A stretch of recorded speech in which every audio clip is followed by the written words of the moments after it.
asoma Paulino, Nachito querido. ¿Qué haces, Paulino? ¿Cómo te va? Qué enorme placer. ¿Cómo están? Un verdadero gusto. Sí, lo de la cara de Nau fue por mí, no. Tranquilo. No, porque viste, estos te dicen, viste. Tranquilo. Te toman. Yo no sabía, ¿no? Puertas adentro, cuando uno da el rango y estatus de ministerio a un secretario, le aumenta el sueldo, ¿no? Por la secretaría, sí. Karina Milei y Eduardo Serenini. Yo creo que tampoco es apropiado. Tampoco. Pero contémoslo que no lo contamos, porque estuvimos hablando de... No, la verdad, estuvimos hablando de... Hoy, yo lo cuento. Fue la agenda policial. En el boletín oficial salió un decreto de necesidad de urgencia firmado por el presidente y los ministros en los que se le otorga rango de ministro a los secretarios de Legal y Técnica, Herrera Bravo, la secretaria general de Presidencia, Karina Milei, y el secretario de Prensa, Eduardo Serenellini. Es decir, cuando le das un rango de que pasa de secretario a ministro, se le aumenta el sueldo, excepto que los propios funcionarios en los próximos días digan que no, cosa que... Sí, además a Serenellini lo habían bajado. No lo sé. Perdí, ¿no? Pero además... A Serenellini lo habían degradado. Sí, lo habían degradado. Yo entiendo que estaban enojados también. Estaba muy enojada Karina Milei con Serenellini. No sé quién, pero sé que había otro problema. Estaba enojada Karina Milei. De hecho, le sacó hasta un escritorio de su despacho. Le había perdido hasta la posibilidad de tener custodia Serenellini con todo este tema, con la pérdida de atribuciones y demás. Y ahora con esta nueva jerarquización dicen que pasa nuevamente a tener esos privilegios, incluido el aumento de sueldo, como bien decía Paulino. Mandamos un enorme abrazo al querido Eduardo, que ya el lunes va a estar aquí con todos ustedes, terminando de recuperar. A Feynman. Eduardo Feynman, claro, Feynman, no estamos hablando de Serenellini. Bueno, Serenellini perdón, usted hizo claro una asociación extraordinaria, claro. Bueno, los dos Eduardo. saludos, Yo porque vi en la pantalla que aparecía el recuadrito en el noti de Eduardo, ¿qué hace Paulino ahí? Bueno, acá estamos haciendo la guan. Querido Eduardo, un abrazo. Dicho esto, efectivamente había una degradación del rol del propio vocero secretario de Medios. Ahora, insisto, cuando uno recategoriza, se supone que sube. Además, ¿por qué la recategorización al ministerio? Porque o son ministros o no lo son. Entonces, la idea de dar categoría era, no, reducimos para la tribuna los ministerios y el gabinete queda más corto, porque es un tiempo de ajuste, de austeridad, de los 20 y pico que tenía Alberto Fernández a los 8 actuales, pero después, u 11, pero después subimos de rangos, porque están subiendo de rango secretarías, pero no, por ejemplo, educación, no, por ejemplo, trabajo, que al momento fueron ministerio. Claro. Entonces, acá yo creo que hay un tema. Y la otra resolución que se conoció, Paulito, un segundo, es que el gobierno designó y despidió a un funcionario de energía en simultáneo. Esto yo no lo vi nunca. Ayúdame, Nacho. Hoy, en una resolución, se nombró un funcionario que trabajó desde enero como subsecretario de Energía Eléctrica, no tenía designación oficial, le querían pagar por sus servicios, nunca lo habían designado, y para que cobre... Claro. El sueldo de estos meses lo designaron, pero en simultáneo, a renglón seguido, en la misma resolución se lo despide y se designa a su reemplazante en el cargo. Sí, hay mucho ruido en varias áreas. Primero tengo un aporte respecto a lo anterior. Es extraño lo de la jerarquía nueva, porque esas secretarías, durante la gestión de Alberto Fernández, tenían categoría de ministros. Tanto la Legal y Técnica como el secretario general de Presidencia e incluso el de Prensa tenían categoría de ministros. No sé qué pasó en el camino, si cuando en el boletín oficial si se hizo la ley de ministerios nueva, cuando asumió este gobierno, si se lo quitó, la verdad que no sé, pero es cierto lo que vos decís, es extraño. Y por otro lado, el tema del subsecretario de Energía, hay un ruido bárbaro porque quedaron muchas segundas y terceras líneas de la gestión anterior. Hay algunas segundas y terceras líneas, en especial en energía, que sostienen funcionarios que cobran millones de pesos, por ejemplo en el Energas. Correcto. Entonces empieza Toto Caputo a revisar todo eso y en el revoleo me parece que termina tomando esta decisión. Tenemos que ir urgente a La Plata, me dice Pablo, porque efectivamente hay declaraciones importantes.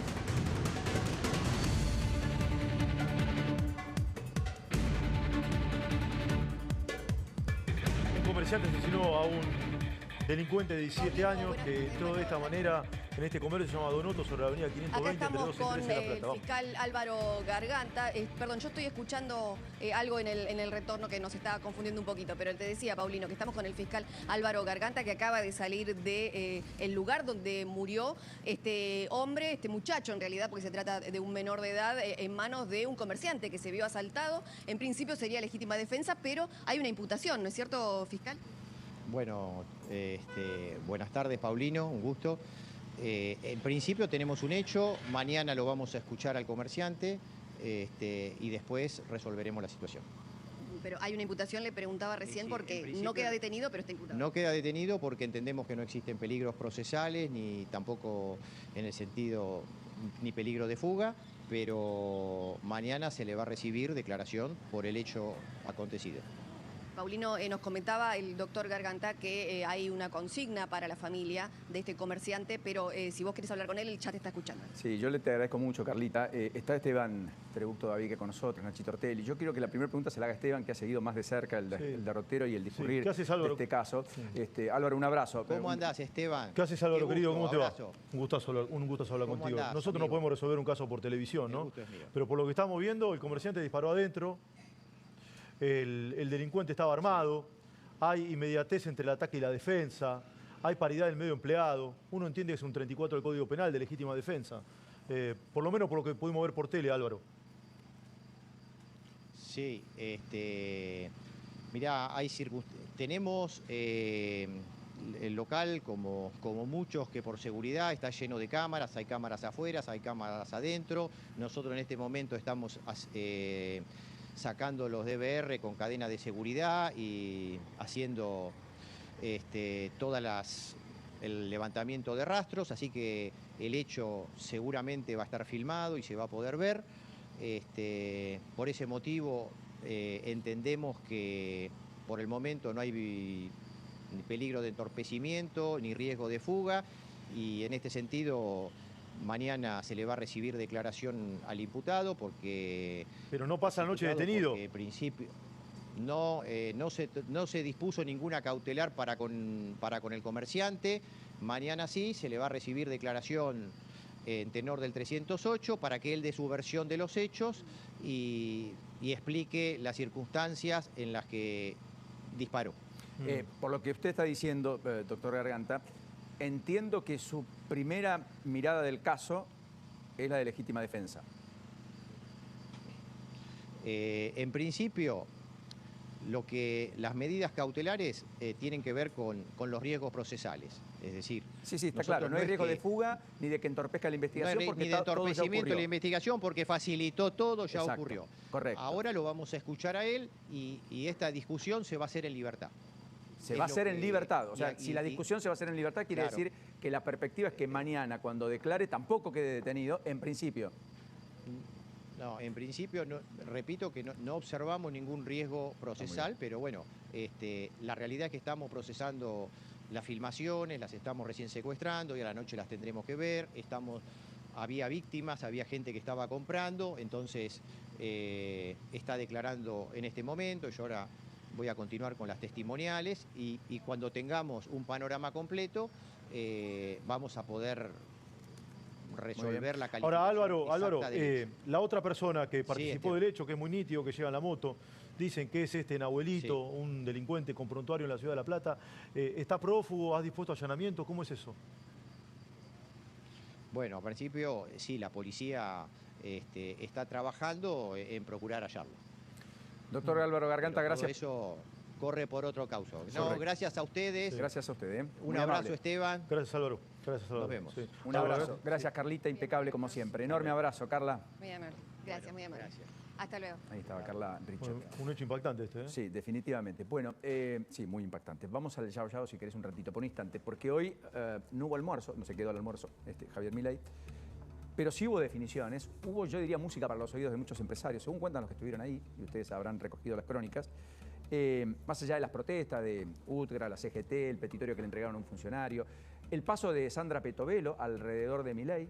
Sandra fue en visita no oficial, pero se reunió con el gabinete de Figueroa, el gobernador de Neuquén, dato que para muchos pasó inadvertido. Sí, fue a buscar, me dicen, no solamente a reunirse con el gabinete, sino a buscar el apoyo de los diputados que responden a Rolando Figueroa en el Congreso para la Ley Bases. Recordemos que anteayer se reunió con Milei en Olivos, Exacto. Sandra Petovelo. Correcto. Me parece que en su rol de amiga, pero además de una ministra que tiene muchos recursos para las provincias y que puede hacer acuerdos que no tiene que ver con un toma y daca, sino con acuerdos programáticos, me parece que tiene una carta libre para negociar, ¿no? Tiene chequera, la única que no iba a tener límite, digamos. Para Exactamente. Lo que digo es, más allá de eso, pensá que el diputado de Figueroa había estado con francos, junto con los salteños, los misioneros, los rionegrinos. Claro. Ahora, Milei en este foro del Yao Yao tuvo definiciones también sobre los senadores. ¿Quieren escuchar lo que dijo? Sí, por las dudas, supuesto. repasemos para empezar a construir esta crónica de lo que empezó ayer todavía creo que es un capítulo abierto, no concluyó, con enorme impacto, y donde el presidente hoy sale muy duro. Dice esto. Nosotros tenemos congeladas las remuneraciones desde enero, por orden mía. Lo que pasó ayer, ¿es una derrota de Milei? Es un triunfo bárbaro, digo, los vamos a arrasar en el 2025. Digo, la gente le está sacando la careta a estos delincuentes que lo único que les importa es estar en política para afanar. Es buenísimo. Es decir, es un momento de revelación maravilloso lo que estamos viviendo. Están saliendo todos los pufos a la luz, está saliendo toda la porquería de la política a la luz. Es decir, los estamos dejando en evidencias a todos. En el 2025 los vamos a aplastar directamente. Muy interesante lo de Milei, porque yo creo que están quedando en evidencia todos. Sí, pero todos es todos. También los propios que firman y no saben lo que firman y dicen me equivoqué. No, ¿cómo no va a saber lo que firmó? Vos lo decís por eso Olivera. Digo, están quedando en evidencia todos, Nacho. Quiero decir, la falta de experiencia, el expertise. Yo creo que acá hay un error conceptual. Milei intenta capitalizar, tiene todo su derecho. Es lógico, la sociedad está enardecida con la decisión de los senadores por el timing, por el descalce con la realidad, lo que decía Caputo parcialmente. Por la manera, por las faldas de la sociedad. Te toman el pelo, Paulino. Sin que nadie dé cuenta de que era el proyecto, sin que nadie exponga a favor o en contra. Sin que nadie lo defienda públicamente. Si quieren aumentar el sueldo, que lo digan. Tetá lo dijo, yo no estoy de acuerdo, pero Tetá lo dijo. Entonces vos ya sabés, si querés que se aumente el sueldo, lo votás, si no, que no. Sí. Entonces es valiente, el tipo fue y lo dijo. Bien, pero yo no estoy de acuerdo, pero lo dijo. En esa misma línea es que yo marcaba esto de las recategorizaciones, porque es verdad, están congelados los sueldos, pero hay que ver por dónde viene la plata adicional. Porque si hay recategorizaciones también sube el sueldo, pero porque hay otro cargo. No son del 100%. Acá es un aumento del 100%, que se lo votan ellos pero no es lo mismo decir que está congelado que haya algunos a los cuales les aumente el salario, incluida la hermana. Yo creo que es muy importante esto. No estoy diciendo que esté bien, pero no es lo mismo que te aumenten el sueldo. Un 10%, un 15%, un 20% que te aumentes de un saque más de 100%. Va de suyo, pero estamos en la política de la gestualidad, Esteban, y vos vas a coincidir conmigo. Sí, no hay plata es no hay plata, ¿está bien? Sí, no hay para unos sí, para otros no, después explicamos no, porque en realidad es menos, pero hubo aumento, pero no, si dijiste está congelado, no, pero hubo recategorización, subió para aumento. Yo creo que ese debate está, cuidado, porque si entramos todo en el barro, sobre esa multiprocesadora eventual que uno puede imaginar, podrían quedar esquirlas que se repartan de una manera en la cual la Argentina puede tener coletazos fuertes, porque es ese sistema, guste o no guste, con estos diputados, con estos senadores, con este presidente, con este gobierno, que va a tener que laudar la multiplicidad de problemas que tiene, todos en simultáneo. Estamos a las puertas de la ley bases, estamos a las puertas de la ley del pacto fiscal, estamos a las puertas del pacto de mayo, eventualmente, y de reformas estructurales que plantea el propio gobierno. Y todo eso requiere de una construcción de consenso. Nacho acaba de contar, Petovelo fue, bueno, pero además fue para, con buen tino, buscar respaldo en los dirigentes aliados que eventualmente el gobierno pueda tener, de gobernadores que necesitan gobernabilidad y por lo tanto también miran la política no desde un posicionamiento personal, sino desde el hacer, desde la gestión, desde los problemas que tiene que resolver y cómo los pueden ayudar. Y eso es una sana negociación, que el gobierno además emprendió ahora, a diferencia de lo que había hecho hace 3 meses, y que probablemente le dé más resultados, o le dé resultados, cosa que no ocurrió antes. Sí, ayer hubo una cuestión que hay que leerla en este contexto que vos planteas, Paulino, que es, más allá de lo que hizo Milei, la reacción inicial de muchos senadores de La Libertad Avanza no fue de condenatoria de lo que había pasado, porque ahí quedó claro que había un pacto. Me parece que el presidente no estaba al tanto de ese pacto, porque el presidente salió a romper todo contra la oposición. A la misma oposición que después le va a tener que pedir la ley bases, el presidente no especuló y salió a cuestionar. Me parece que no va de la mano lo que piensa La Libertad Avanza en el Senado de lo que piensa el presidente de la Nación. A mí me parece que hay una diferencia notoria desde lo actitudinal respecto a si estaban al tanto los senadores de lo que iba a ocurrir, los senadores libertarios podrían haberlo expuesto desde el día anterior, no lo hicieron, esperaron que se votara sobre tablas. En el propio recinto. Exactamente, lo podrían haber dicho, podría haber pedido una moción de privilegio cualquier senador para plantearlo. La vicepresidenta podría haber especificado sobre qué iba la resolución. Exactamente, y en cambio el presidente no va contra la vicepresidente en esta oportunidad. No, de hecho yo conté hace un ratito que el presidente habló con Villarruel, no la responsabiliza de lo que pasó. Villarruel le dijo, tenemos un número muy endeble en la Cámara. No podíamos hacer nada.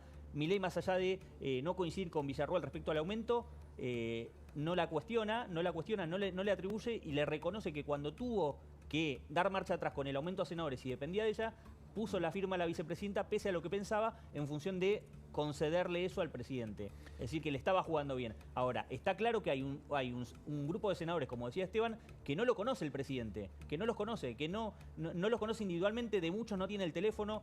Esto habla de cómo se constituyó La Libertad Avanza. Esto no habla ni bien ni mal. Digo que la construcción del presidente fue por fuera del interés de construir un partido de poder. Mirá, así como Macri construyó un partido de poder, Milei no creyó en la vía partidaria, creyó en mostrarse él distinto a todo el resto. Tampoco tenía otra posibilidad. Yo alguna vez lo ejemplifiqué acá, no sé si me puedo confundir o no. La lista de diputados se armaron como cuando vos entrar al tenedor libre a las 4 de la tarde. Totalmente. ¿Viste? Está la albóndiga flotando que quedó en el tuco, una pizza chamuscada y una milanesa pasada. Es que de eso y se bueno, vale el metieron todo eso presidente. y lo hicieron, la verdad. Es que el presidente dijo... Pero si lo saben, y claro. sí son 2 minutos. Sí, el pero presidente reconoce que él no tenía partido político, no tenía Pero tropa no, política, claro. no le interesaba eso. No exime de responsabilidad a alguien que 2 años antes se había convertido en diputado nacional y que empezó una carrera presidencial en 2022. Sí, pero no armás una fuerza partidaria. Vos sabés, Paulino, no armás una fuerza partidaria en 2 No años. estoy diciendo nada, pero también, pero se postuló él para ser presidente. Así como el senador se postula y tiene que tener vocación de servicio, el presidente que se postula tiene que tener la responsabilidad de conformar un equipo de gobierno, de conformar un partido, de conformar institucionalidad, sostenibilidad y demás. Lo que digo es, para describir, está roto el bloque de diputados de la Libertad Avanza en la provincia de Buenos Aires, quebrado. Está roto el bloque de senadores de la Libertad Avanza en la Cámara de Senadores de la provincia. Están rotos los bloques de 16 municipios del conurbano bonaerense de la Libertad Avanza. 16 municipios electos en octubre del año pasado. Bueno, eso es lo que Está marcábamos roto la nosotros, legislatura Pauli, porteña. el origen de esos bloques, ¿no? El Correcto. origen fue un origen filo-masista. Y está roto el bloque de diputados nacionales de la Libertad Avanza, que quedó resquebrajado. Entonces, vos le podés indicar a la oposición todo lo primero a la oposición. No hay duda. Ahora, los propios son propios. Totalmente. No son ajenos. Y acá nadie puede mirar para otro La lado. raíz es lo que te contaba. ¿Cómo? La raíz es lo que te contaba. Las listas se armaron a las 4 de la tarde en el tenedor libre. Sí, y con acuerdos políticos, porque hubo un acuerdo con Rovira y entonces en Misiones no presentaron lista de senadores Eso no lo nacionales, sé. para No, lo eso cual... no lo sé. No, sí, No te es creo, explícito. no lo sé. Rovira le financió el primer armado electoral de Milei en Misiones. Y por eso no presentó lista de senadores. Hubo 2 provincias donde no presentó candidatos a senadores nacionales Milei. De las 8 provincias que elegían senadores. Imagínate, vos te postulás a la presidencia, hay 8 que eligen senadores, vos decís, en las 8 que hay senadores yo quiero tener candidatos, porque si por algún lugar gano, voy a tener más senadores. Fueron Santa Cruz y Misiones. En Santa Cruz, fruto de eso, entró Alicia Kirchner como senadora por la minoría, 50% fue el voto en blanco en las PASO, y en Misiones entraron como candidatos a senadores los del Frente Provincial por mayoría. Si hubiera estado Milei, ponía 1 o 2 senadores. Entonces, todo eso después se paga. No es gratuito, no es inocuo. Luego, desde esa debilidad podría decir, bueno, construyo consensos. Y ahí viene lo que dice Nacho secundario, que no es menor. Por lo menos a los propios los mimás, por lo menos a los propios los sumás, por lo menos los engordás, por lo menos vas al encuentro de otros. Es que Milei no cree en esos consensos de la política. Bueno, está bien, por eso tiene un liderazgo que por él quiere ser el referente y el líder de la derecha mundial. Y tal vez no necesariamente el presidente de Argentina. Yo eso no lo sé, no lo sé. Lo Son que 2 sí cosas te digo distintas, pero te plantás desde un momento diferente. No creen en esos consensos, en eso del armado de la ley. No creen eso, creen otra manera distinta de hacer política. Por eso una de las primeras ideas que mandó, creo que ingresó por el Senado, si la memoria no me falla, es el proyecto de reforma política, que es la vos me vas a ver. ¿La? Bueno. Uninominalidad del voto. La uninominalidad. Ahora te entendí, perdón. Es decir, que para que cada persona, el senador de X por dice, juntate lo voto vos, flaco o flaca. No vayas colgado. Bueno, pero obviamente como se necesita mayoría grabada, nada pasó y la política no lo quiere tratar también, lo cual es absolutamente cierto. La política no quiere tratar eso. Y como nadie quiere tratar la reforma política, se termina eligiendo senadores que no conocen ni los propios, porque no lo conoce nadie a los senadores. Esto es la verdad, no los conoce a nadie. Vos parás un senador en 9 de julio y Corriente, pasa todo, ni los taxis le paran. No lo conoce, salvo la figura. Tampoco tiene que los senadores conocerse en 9 de julio y Corriente, cada uno tiene un origen no los conocen ni las provincias, salvo excepciones, no los conocen en las provincias. Yo creo que ¿Era de Mendoza el que entrevistamos ayer o de San Juan? ¿El de ayer? Sí, pero es de la Libertad Avanza. Sí, pero no importa, yo no estoy hablando en general. ¿Vos crees que era de Mendoza? No, ayer era el de Chaco, me parece. No, de La Rioja, de La Rioja. Ayer entrevistamos de Chaco. Pagoto, de Chaco. ¿De Chaco? De Chaco, Pagoto, no es de La Rioja, o sí. De Chaco. Bueno, ¿La Rioja? No. Bueno, parece de la provincia que se separa en la esquina céntrica de la capital, pasa de La todo Rioja, de La Rioja. No lo conoce nadie, no los conocen, de verdad. Votan gente que no los conocemos ni nosotros, Paulino. Hay gente que no conocemos ni nosotros. Yo te pongo la cara de todos los senadores y decimos, ¿viste quiénes son? No los conocemos ni nosotros, es la verdad. Van colados en la lista sábana. ¿Vos crees que en Estados Unidos conocen a los senadores, de verdad? Está bien, pero primer mundo, Argentina es un país de subdesarrollo, absolutamente pobre. 1 de cada 2 argentinos son pobres. No podemos defender más este sistema de hacer política, ha fracasado, llevó a la Argentina a la destrucción. Fíjate lo que pasa en La Plata. Dos pibes en una moto le ponen un caño en la cabeza a una mujer que está trabajando. Somos un país pobre, está destruida. Hablando de eso, antes que te sigas dando manija, hablemos rápido con Carlita Ricciotti. Carlita, está con uno de los abogados, me da la impresión, de uno de los hechos protagónicos del día que muy bien has narrado en el transcurso de esta tarde. Carla, vamos al encuentro con vos una vez más. Así es, Paulino, estamos con el abogado defensor de este comerciante que se defendió hoy matando a un delincuente cuando lo quiso robar, el doctor Marcelo Maceo. Doctor, ¿qué fue lo que pudieron observar o qué es lo que le dijo su defendido cuando se encontró con él? ¿Qué es lo que él vivió? ¿Cómo reaccionó? Bueno, él ve toda la movida que le estaban robando en su local. Estaba su mujer, había 2 cajeras, había 3 o 4 clientes. El local es bastante grande. Bueno, sube a buscar el arma. Cuando baja, estaba su mujer siendo encañonada por uno de los delincuentes en la cabeza. Había un cliente tirado en el piso y él le grita al que tenía al cliente en el piso. Y bueno, levanta el arma, dispara, no le sale la bala y mi cliente le dispara a su manera. O sea que alguien se salvó, tanto el cliente o tu defendido se salvaron de milagro porque no le salió el disparo. Exactamente. El arma del delincuente estaba percutada, era un revólver, tenía una sola bala, él tenía corrido el cañón, o sea, como que le había disparado y la bala percutada. Sí, se salvó mi cliente de eso y bueno, respondió como tenía que responder, defendiéndose. Paulino Esteban, los está escuchando el doctor Maceo, si quieren. Doctor Maceo, gracias primero por la deferencia. ¿Usted cree que no tiene dudas que fue legítima defensa? Punto. Hola Paulino, ¿cómo te va? No, yo no tengo dudas por cómo me contaron el hecho, tanto mi cliente como los policías de la Policía Científica, los rastros que han levantado. Fue una legítima defensa, clarísima. Defendió no solamente su negocio, su vida, sino también la de su mujer, que estaba siendo encañonada por otro delincuente. Y bueno, él respondió cuando sintió el clic del revólver del que murió.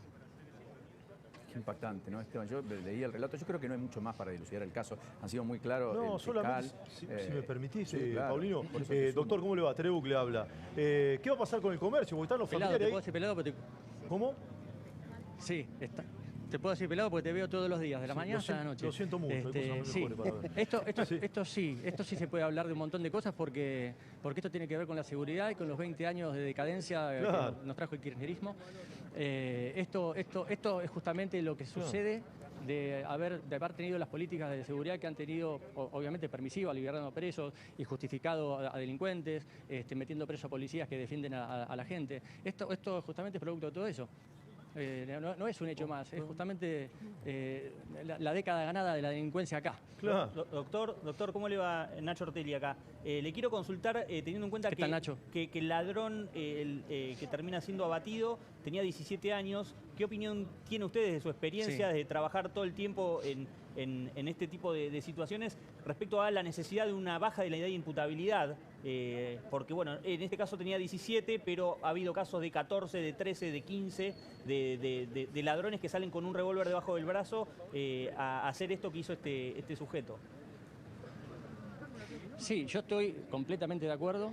Es más, acompaño los proyectos que está presentando Nación con respecto a esto y creo que la edad de inimputabilidad tendría que partir de 12 años, no de 14.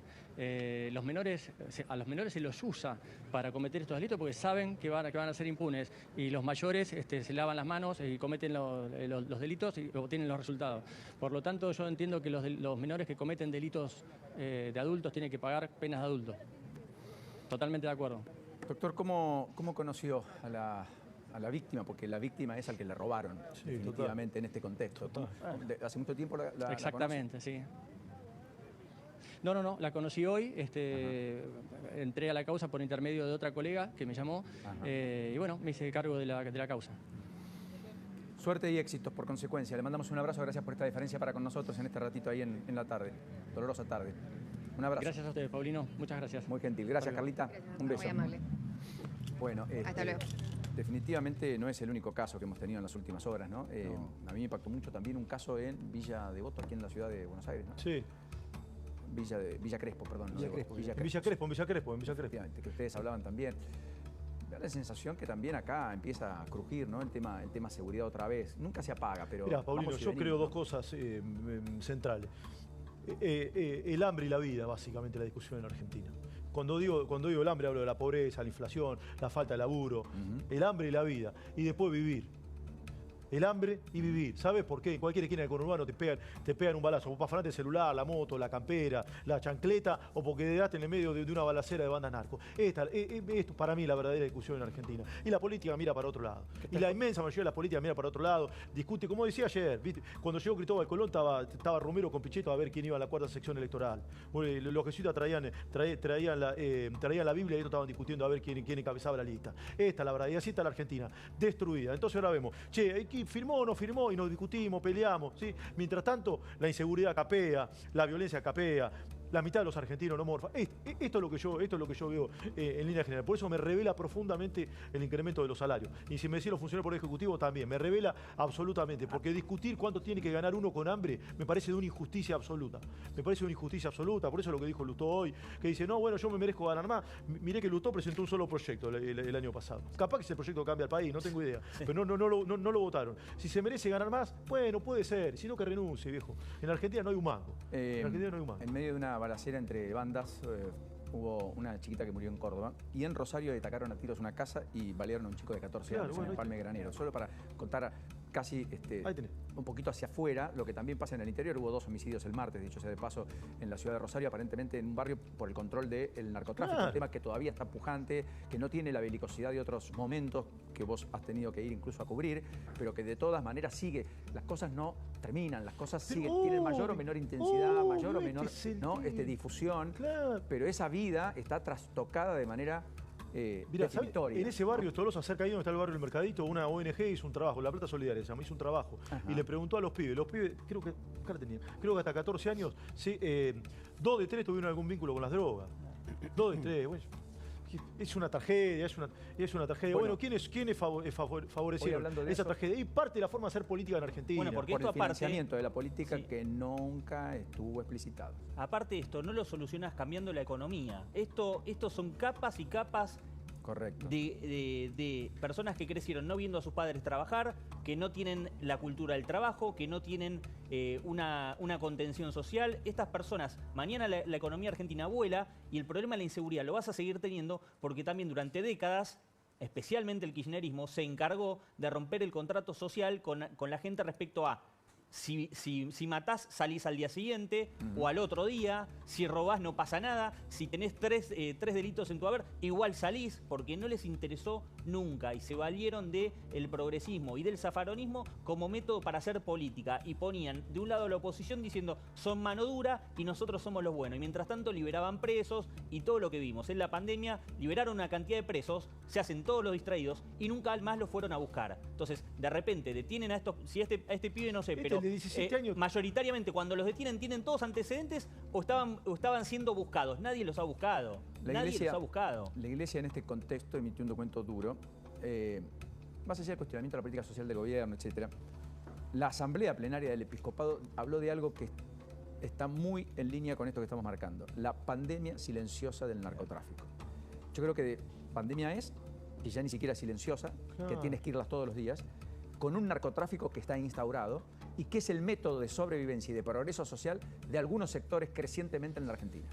Que es lo más gravoso, porque en algunos lugares se convirtió en el primer empleador. Y contra eso no competís. No hay forma de competir. Primer empleador y el primer prestamista.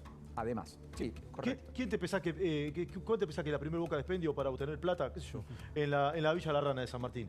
¿Te pensás que es el banco? No, es el narco de la esquina. El narco de la esquina te presta guita, te cobra un interés usurario, obviamente no lo podés pagar. ¿Sabés cómo lo termina pagando? Y bueno, dame al pibe que venda droga. Así funciona, pero lo sabe todo el mundo. Paga un sicario para que elimine al adversario. Sí, claro. Tiene la plata inclusive para financiar distintos aspectos. Administra la seguridad de ese barrio en muchos otros casos.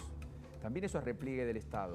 Y las fuerzas que tienen que combatir ese flagelo también ven esta debilidad que Nacho marcaba, de una justicia más laxa, de un poder político que mira para otro lado, de un compromiso que le es bastante esquivo, con policías que además conviven con el narco en el mismo barrio y sus hijos conviven en la misma escuela. Exacto. Es todo demasiado engorroso y cuidado con eso. Si hubiese senadores comprometidos en Argentina, de verdad, pues yo no creo que la mayoría de los senadores estén comprometidos. Ayer en esta sesión, entre gallo y medianoche, alguno puede saltar y decir, che, ¿por qué no nos ponemos las pilas y empezamos a trabajar por el tema de la inseguridad? ¿Sabes por qué? Porque es una corporación, se ponen todos de acuerdo, y con esto se pusieron de acuerdo. Y vos lo sabés, porque vos tenés mucha información, y con esto se pusieron pusieron de acuerdo. Y pasa siempre lo mismo. Entonces los temas van el drama va por un lado y la agenda de la política va por otro. Y nosotros a veces somos, yo digo, no te estoy echando la culpa a vos, somos responsables porque terminamos discutiendo la pelotudez que ellos quieren. A ver quién va primero, quién va segundo. No le importa a nadie quién va primero, quién va segundo en la lista, porque además no lo conoce nadie.